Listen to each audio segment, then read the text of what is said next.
پرشت باید حنان این پرشه اول ایرت را ما اونجا پیدا میکنیم که هجم درخت به قومی ترچیخ برموده ایدی برتبام بچیبتخا ببتخا بلخل درخ بچخا بخام گمخا که هجم درخت ما را معذب کرده که آموختن تورا بشه جزو یک برنامه زندگی روزمره زندگی روزمره و هیچ وقت این برنامه عوض نشه. همیشه در هر حالت ما بحثی اشتغال داشتیم تورا حتی در موقع راه رفتن، در موقع نشستن در خانه، شب صبح باید همیشه به تورا ملحق باشیم. چرا؟ در تورا چه خاصیت هست که برای این همه ما را معذب کرده که درباره تورا فکر بکنیم، صحبت بکنیم، ملحق باشیم به تورا. چرا؟ برای اینکه ما بدونیم این دنیا یک میدان شعبده بازیه. شعبده بازی یعنی ما یک حالتهایی میبینیم که خیال میکنیم این حقیقت داره و حقیقت نداره. این فقط خیاله، این فقط اشتباه چشمه. مثلا ما میبینیم که کره ما اندازه چیه؟ اندازه درست به اندازه کره خورشیده، همون اندازه است. اگر اندازه بگیریم قطر ماه را ما از اینجا اندازه بگیریم، قطر خورشید هم اندازه بگیریم یکیه. ولی این درسته؟ آیا اندازه ما شبیه اندازه مساویه با اندازه خورشید؟ نه. اندازه خورشید 1,300,000 برای کره زمینه. اندازه ما تقریبا 1/5 کره زمینه. این کجا؟ ما کجا؟ خورشید کجا؟ ما 1/5 کره زمینه، خورشید 1,300,000 برابر کره زمینه. پس چرا این چرا ما اینا رو به هم یکسان می‌بینیم؟ چرا اینا مساوی می‌بینیم؟ برای اینکه دوری که اون فاصله که بین زمین و خورشید هست خیلی خیلی بیشتر از فاصله زمین تا کره ماهه. خیلی بیشتر. فاصله زمین تا خورشید 8 دقیقه نوریه. یعنی اگر از زمین نوری را بفرستن به طرف خورشید 8 دقیقه طول میکشه تا برسه به خورشید. یا برعکس اگر در خورشید خاموش باشه روشن بشه 8 دقیقه طول میکشه تا ما این نورش رو ببینیم. پس اینجا چیه؟ این که میبینیم اینا مساوی نیستن، خیلی فرق دارن. ولی چی؟ ما اینطور به نظر میرسه که اینا مساوی هستن. همینطور این همه ستاره در آسمان هستن. ما چه می‌بینیم؟ هر ستاره به اندازه یک فندقه، خیلی خیلی بزرگ باشه. فندقه خیلی هستن که از نخود هم کوچکترن، مثل کنجده. هر ستاره به اندازه کنجد به نظر میرسه، به اندازه ارزن برسه. این چیه؟ این واقعا اینطوره. این ستاره ها، خیلی از این ستاره ها میلیون ها سال نوری از زمین فاصله دارن. یعنی نور اگر از زمین روشن کنیم بتونیم تا برسیم 1,000,000 سال نور طول میکشه تا برسه. خیلیه. بعد اینطوره. بعد چرا این ما اینا رو کوچک بینیم؟ برای اینکه فاصله بین ما و این رسال اینقدر زیاده که این به نظر میاد کوچک، در حقیقت تو نیست. در حقیقت ستاره هستن که اندازه اینا چندین بار خورشیده. پس ما چی نبینیم این کوچک بینیم؟ برای که اینا دور هستن، خیلی دور هستن، این که ما اینا کوچک بینیم، ولی در حقیقت تو نیست. همینطور سراب چیه سراب؟ اگر ما در یک بیابان پر از شن ماسه در روز تابستان یا حتی زمستان وقتی که آفتاب میتابه زور تابستان وقتی آفتاب به شدت میتابه ما رد بشیم چی بین از دور چی بین فاصله 2 کیلومتری بین او داره آب روانه یک رودخانه است، از این رودخانه داره آب میاد، در این رودخانه است. بریم جلو این آب پیدا بکنیم. هرچی جلوتر میریم هرچی میریم جلو هیچی نمیبینیم. پس این چیه که ما این به نظر ما میرسه که اینجا یک رودخانه هست، برای اینکه نور آفتاب که برمیخوره به این شن و ماسه ها منعکس که میشه همراه با حرارتی که از این شن ها ماسه ها بلند میشه، این تو به نظر میرسه، این تو به نظر انسان میاد که اینجا آب روانه.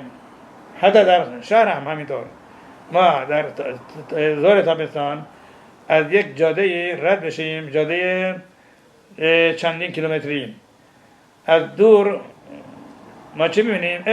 در این وسط این خیابان آب روانه. تا اینقدر این به نظر حقیقی میرسه که حتی این عکس ماشینی که در رد میشه توی آب ما داره میبینیم. این درسته؟ درسته؟ آیا آب هست؟ آب نیست. پس چی ما میبینیم؟ این اشتباه چشم ما داره اشتباه میکنه. Thank you everyone for coming tonight. Bezrat Hashem, just really quickly for the sponsors, Bezrat Hashem should give a big Yeshua for whatever Eliyahu ben Giti needs. Azako Baruch. Also for Moshe ben Sarah, Bezrat Hashem Shidduch for Netaneli Yaakov ben Sarah. Also Refuah Shlemor for Harav, Eliyahu ben Malkos Hatanad. Amen. So Harav is saying, Bezrat Hashem, also we have this every Tuesday night, and if you're not in the WhatsApp group, let us know. We can add you to the WhatsApp group so the videos get posted in there. So Harav is saying in the Parsha that Chanan over there, Hashem tells the Jews, I think it's talking about the Parsha of Shema. Over there it says, learn Torah, make it part of your lives, teach your kids, so on and so forth. Harav says you need to do this even when you're walking, sitting in the street. There shouldn't be any wasted time where you're just not, you have the ability to, but you're not.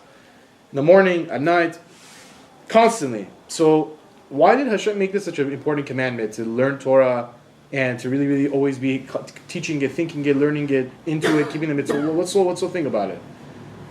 Harav is saying, look, this world is all an illusion. It's a very, very good illusion. All fake. It's all a misrepresentation that your eye sees.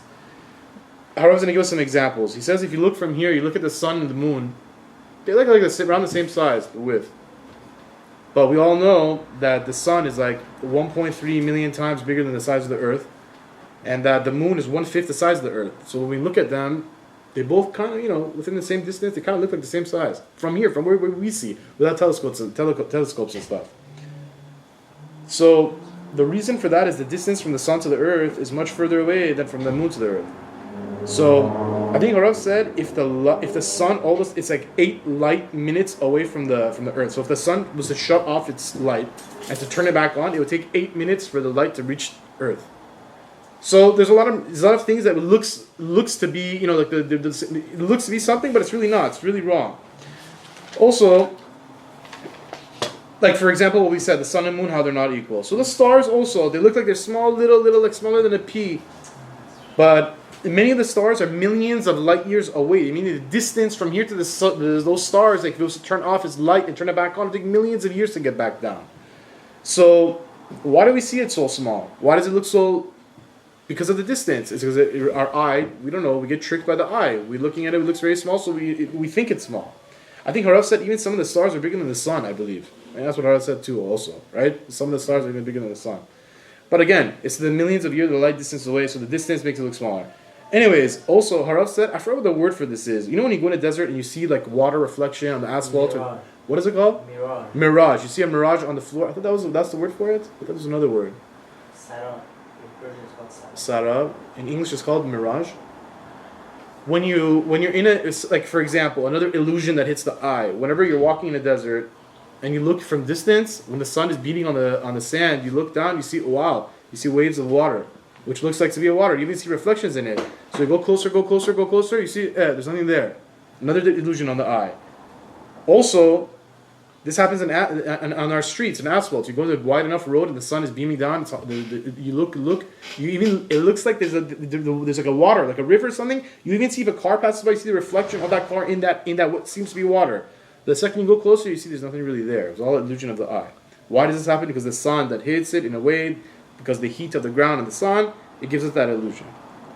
So Harav's point on all this was, this world is also an illusion, just like all these things we just said. همینطور هم در زندگی ما خیلی حالت هایی هستن که ما فکر میکنیم این حالت ها باعث خوشبختی ما میشن، ولی این اشتباهه. ما اشتباه میکنیم. مثلا چی؟ مثلا ما یک کیف پول پر از پول پیدا میکنیم که در این $50,000 پوله.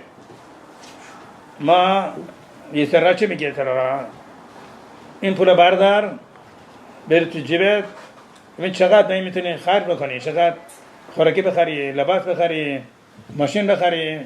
نه بر نگردن، این حیفه. ما چی به نظر میرسه؟ خیلی خوب، این $50,000 چقدر برای ما خوشبختی میاره، چقدر روزی میاره، چقدر رفاه میاره، خوشبختی میاره. این درسته؟ اشتباه بسیار بزرگه. این فقط همونطوری که ما میبینیم که این خورشید و مهتاب یک طرف، این دروغه، این اشتباهه، اینطور نیست. همونطورم اگر یه طرح به ما نشون میده که اگر تو بدزدی این پول بدزدی برای خود نگه داری خوشبخت میشی، این دروغه. این خوشبختی نیست، بدبختی هم هست. حالا کی میگه این بدبختیه؟ کی یاد میده که این برداشتن این کیف پول برای بدبختیه، برای بدبختی میاره؟ کی؟ فقط تورا ما نشون میده. ببین اشتباه نکن. اگر تو خیال میکنی که با دزدیدن این کیف پول خوشبخت میشی، اشتباه بزرگیه و این حیله و مکر یه طرف میخواد تو را گول بزنه، تو گول نخور. همینطور خوردن یک خوراکی خیلی خوشمزه، ولی این اصوره. خیلی خوراکی هستن که اینا اصول هستن. خوردن مثلا اورلا یعنی درختی که کاشتن و هنوز 3 سال نگذشته، میوه‌ای داره خیلی قشنگ، خیلی خوشمزه. ما اگر بخوریم این خوشبختی میاره؟ نه. در طرف فرموده که این اگر شما درختی کاشتید و هنوز 3 سال از وقت این نگذشته، در عرض 3 سال خوردن این میوه ها برای شما اصور حرامه. بعد چکار کرد؟ این وقتی از بین برد، از بین بعد برن. چطور؟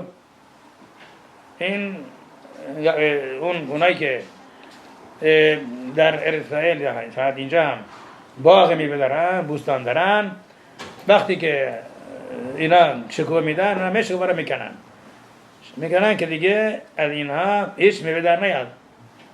و این کی به ما نشون میده که این برای ما خوشبختی نمیاره؟ عجبا نخنه. این تورا رو میده. تورا به ما میده که ببین این میوه قشنگ و عالی و خوشمزه و خوشبو برای تو خوشبختی نمیاره، بدبختی میاره. مثل چی مونه؟ مثل کسی که بهش میخوان بستنی بدن، بستنی بسیار خوشمزه، بسیار خوشبو، خوش رنگ، ولی این بستنی زهر آلوده. یعنی تو این بستنی زهره. اگه کسی اینو بخوره بعد چند دقیقه بعد بر فوری برنده بیمارستان، فوری بعد این امعای اینا شستشو بدن که اگر نه این جانش خطر میفته. حالا اگر کسی میدونه که اینجا این بستنی زهر آلوده، میگه فلان کس نخور، این زهر آلوده، برای تو این خطرناکه، نکن. اگر این کسی که ما اینو میگه پدر ما باشه، برادر ما باشه، ما خیلی دوستش داریم، نه ما رو دوست داره، میگیم تو اشتباه میکنی، برو، من نمیخوام هفته گوش بکنم، حیف از این رستنی نیست که من نخورم. چرا نخورم؟ خیلی خوشمزه است، بسیار خوشمزه است. ولی وقتی که این پدر یا برادر میگه این برای تو خطرناکه، بعد همون باید گوش بکنیم، از این نخوریم. همینطور هم تو را خیلی اوقات هست که خوراکی هایی را ما میخواییم بخوریم، خیلی خوشمزه است، خیلی خیلی، ولی در این خوراکی ها یک گناهی هست، تو را این خوراکی را حرام دارسته. چون حرام دارسته، خوردن اینا برای ما خطرناکه، برای ما خوشبختی نمیاره، بدبختی میاره. پس تو را نشون میده چی خطرناکه، چی مفیده. بدون تو را ما میفهمیم، نه ما میفهمیم. اگر این میخواییم میوه بخوریم که هنوز 3 سال از غرض کرده نگذاشته، تو را میگه که اینا نخور، برای خطرناکه. اگر تو را نبود نمیدونستیم، ما هم میخوردیم. Harav is continuing, he's saying that just like we said that those illusions that exist, we looked at the stars are very small, that as if they're very small, and because they look so small to our eye, but realistically they're a lot bigger. Just like in this world, there's many illusions that they think, oh, these are good for us, it's going to make us happy, it's good, it tastes good, it looks good, or whatever. I think Harav was saying, I was really paying attention in the beginning, I was looking at a thing, I think he said if you steal money, or you take a wallet, you find a wallet, or anyways, something you steal money. Harav said, oh wow, look, you find the money, the Yetzer Hara comes to you and says, wow, look how lucky you are, your money got paid, look at all this money you found, you're going to pay off your credit card debt, Amazon bail-in, own A, B, C, D, take it, buy a car, don't worry about it, it's how good is it, look, it's so good, you're so lucky. The Yetzer Hara comes and gives us that illusion that, oh wow, there's water down there on that road. But it's, realistically, if we get closer, there's nothing there. The Yetzer Hara is playing a trick, just like those illusions that we see in the eye. So what is there to tell us that there's really nothing there? When we see that mirage on the floor, we can walk there and we see that there's nothing. But when it comes to stealing or something, we don't know. There's no. How are you supposed to know? Torah is that clear and clean answer that it gives you that, hey, there's nothing down there. Don't walk it just because it looks like there's a little bit of water there. Or don't take that money because it looks like you can take it. If you steal, stealing is going to be A, B, C, D. It's bad for you because of this, bad bakhti, whatever, so on and so forth. So, the Torah breaks the illusion of the eye. Also, the Torah tells us other things, like for example, orla. Orla is whenever there's a fruit tree that you plant, the first 3 years you can't eat the fruits. Forbidden. But to us, what do we know? If it wasn't for the Torah, it looks like a tree, it gave a fruit, looks really good, good looking fruit, good tasting, we're going to eat it. What's the problem? But the Torah says no. For the first 3 years, it's asur. You have to get rid of it, you have to destroy it. I think Harav said also for those that have fruit like gardens of fruit trees here and also in Israel, I think he said like in order to stop this, the first 3 years, what do? Like they cut the branches or they break the branches in a way where it doesn't grow the fruit for the first couple of years. And then after the 3rd year, they let it go and it starts growing like crazy and giving really good fruit.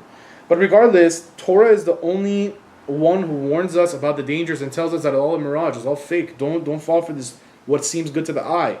Example that Harav brings. Harav is saying that, for example, there's a really good ice cream. I don't know, Haagen-Dazs, In-On, whatever's really good. Look at it, it looks really good. Double chocolate chip fudge, whatever you like. You're about to go in it.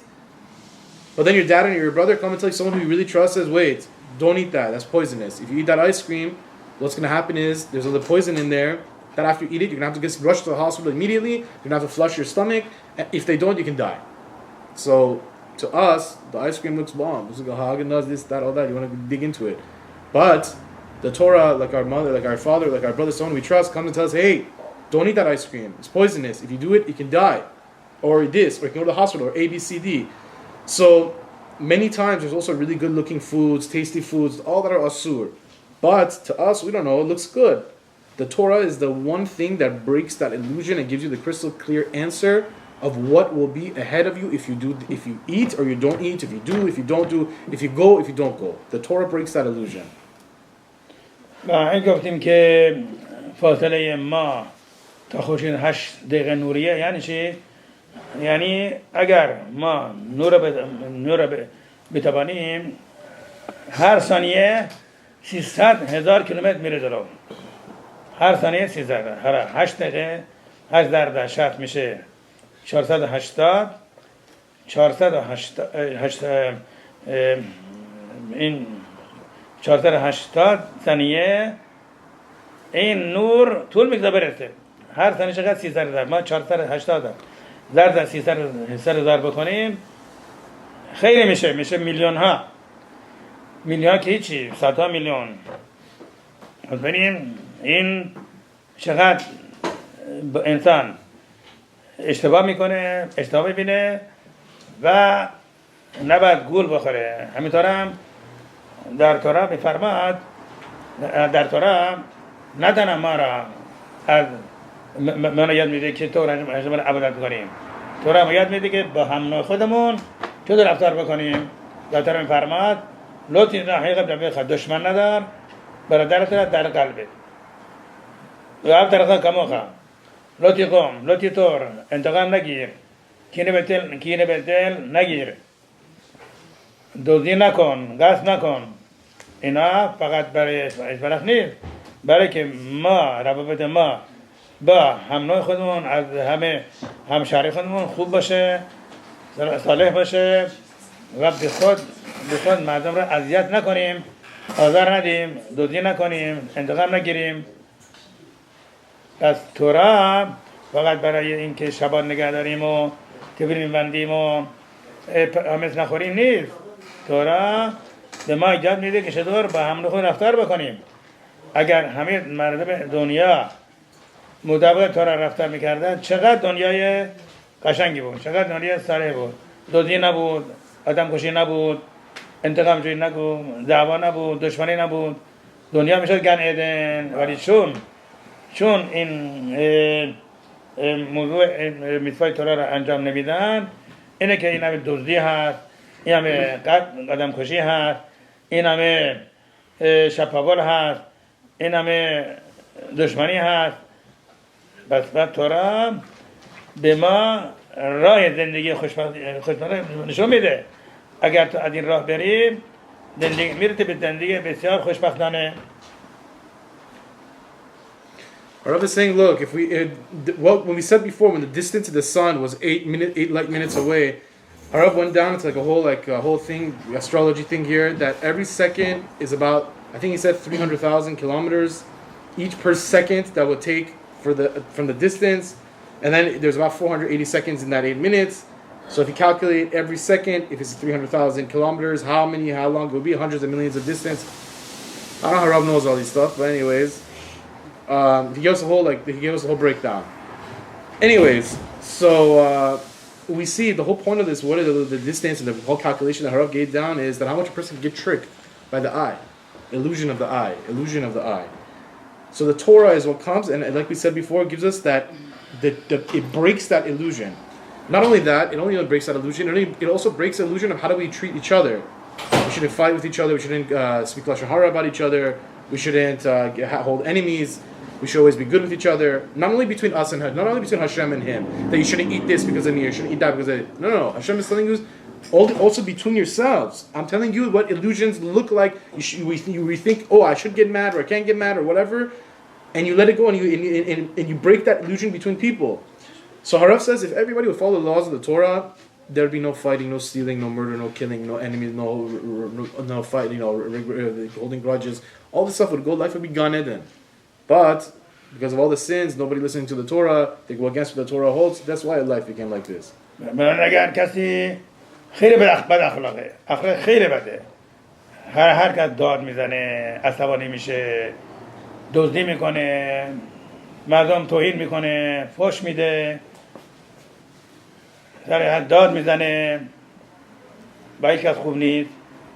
اگر این شخص تورا بخونه، هر روز 5 ساعت 6 ساعت تورا بخونه، بعد 3 ماه میریم شد ملآخ. تورا این تمام اخلاق بد مثل چرک نیست که توی لباسی که چرک داشته باشه لکه باشه با میشوریم لکه در میاد. همینطور تورا نشما انسان را میشوره، تمیز میکنه و اخلاق بد را از انسان در میاره. بنابراین هر چی انسان بیشتر تورا بخونه مردم رو بیشتر دوست داره، صادق تره، راست گوتره، راستکارتره، مهربان تره، با حوصله تره، دوست داشتنی تره، دوست دارتره. خیلی فرق میکنه. هرچی بیشتر. بنابراین بزرگان اسرائیل اینا خیلی با هم خودشون بر اسرائیل چقدر با مهربانی و ملاطفت و با حوصله رفتار میکردن و چقدر به قوم اسرائیل احسان میکردن. حتی به اونهایی که این سزاوار نیستن، اینا لایق نیستن، به اونها با مهربانی رفتار میکردن، با احترام، با عزت. این بود که این بزرگان اسرائیل در مردم خیلی محبوب بودن. کی را اینطور این کرد؟ تورا، فقط تورا. So Harav is saying also, if someone has a very bad attitude, he has crazy yells, screams, fush, isn't good with anyone, he says take that very person, sit him down every day, teach him Torah for 5 hours, 5-6 hours, let him learn, just teach, learn Torah. He says after 3 months, all of a sudden you see, that guy's a malach, 180-degree change. The guy goes from crazy to malach, the most sweetest person. Why? Because Harav is saying that a Torah is not like, you know when your shirt gets dirty, you throw it into the washing machine, what happens? It gets clean. He says Torah is like a washing machine for the soul. What happens is, it puts an effect. Harav said this many times before also in other shiurim that, I think Harav used an example, he said if you're an idiot and you're a stupid guy and you learn a lot of math, you're just a stupid guy who knows a lot of math. But Torah, if you're an angry guy or you're very upset or whatever, and you learn a lot of Torah, it changes your essence into a super nice guy and super knowledgeable in Torah. You don't become knowledgeable in Torah, but still the same way you are. So that's why there's very big Rabbanim that were so kind, so patient, that have such good attitudes, they're smiling, they're always good with everybody, they don't all of a sudden explode or lose their temper, all because of the Torah. The Torah is what gave them that ability to put their neshama in a washing machine and to put a protective barrier from those bad attributes.